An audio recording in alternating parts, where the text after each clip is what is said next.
some of you may or may not know, from May to July in 2021, settlement agencies were given the opportunity to have directed clinics for first and second doses.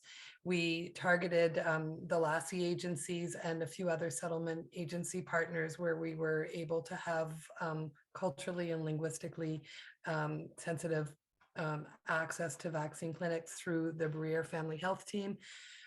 We estimate, I could be wrong about this, we estimated about 2,000 people were able to access vaccines. We also started with the staff so that we could have the staff go back, report to their clients that this was, in fact, a very safe place for them to go. And it was hugely successful.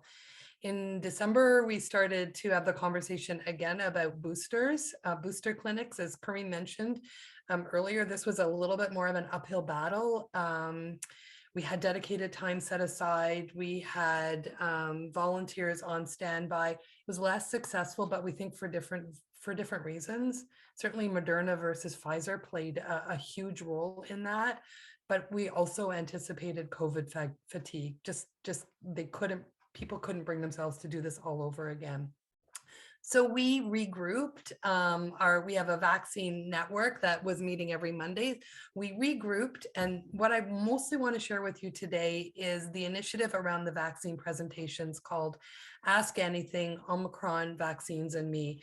And this was this is an initiative that was spearheaded by Briere with great support from Ottawa Public Health. Targeted to settlement agencies, and it was a presentation that was meant to be easy access. We pitched it to all of our settlement agency partners and said, we have a presentation that we would like to bring to your agency and tag it onto existing programs. We didn't want people to do more work. We didn't want anybody to feel like they had to start working on registration. Again, as Kareem mentioned, because we worked so closely on this, we didn't even need huge audiences. We didn't want a massive piece. We wanted to have a very accessible presentation that had a medical expert, a representative from Ottawa Public Health, in the language and in the place in the space where the clients could access it most easily. And it's been very successful, and it is ongoing.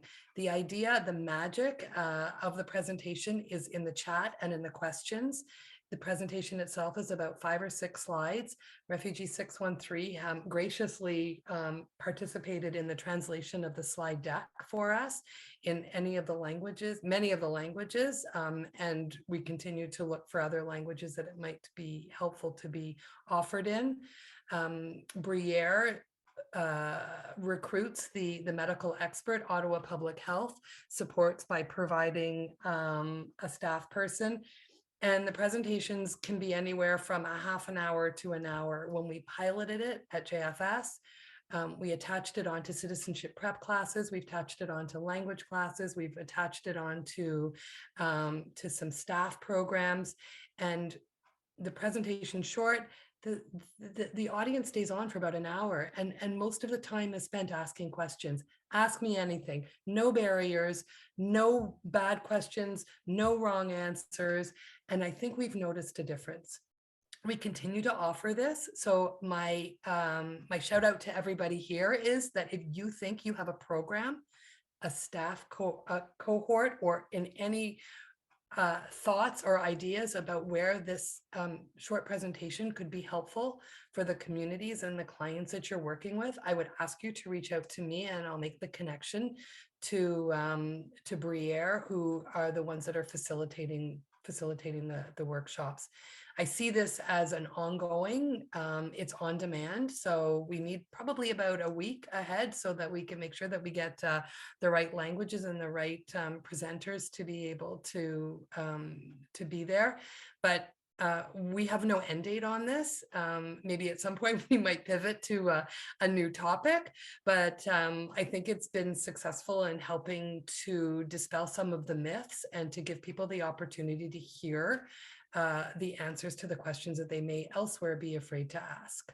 So I know that we have a full agenda. That was really my biggest pitch. Kareem, I'll just ask you if I forgot anything with regards to the presentations. No, no, I think it's great, and I think what we're seeing is like beyond the goal of getting and convincing people to get a vaccine. It's the change and the trust and that is coming out of these conversations and feeling heard. Right? I think you highlighted, Andrea, that people just love the opportunity to have. It's a big gap for people who don't have primary Yeah. health in their life to feel heard individually and respond to their individual questions.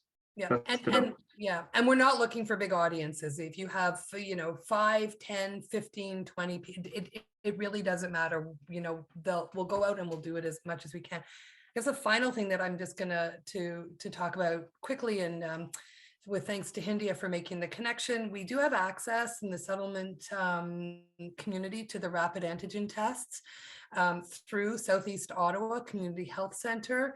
If any of your agencies has not had access to them yet and you're serving a newcomer community, then please reach out to Nani, Southeast Ottawa. Maybe Nani wants to. And I've been there twice to pick up boxes. It's very accessible. It's on the main floor. They have them available until the end of March. And we've been giving them out in food security programming, kits that we're sending to families, and workshops that we're doing where we're supporting, where we're bringing in services, supports like supplies that we're delivering to families. So if anybody needs more information on that, you can certainly reach out to me and I can put you in touch with Soraya at Southeast Ottawa.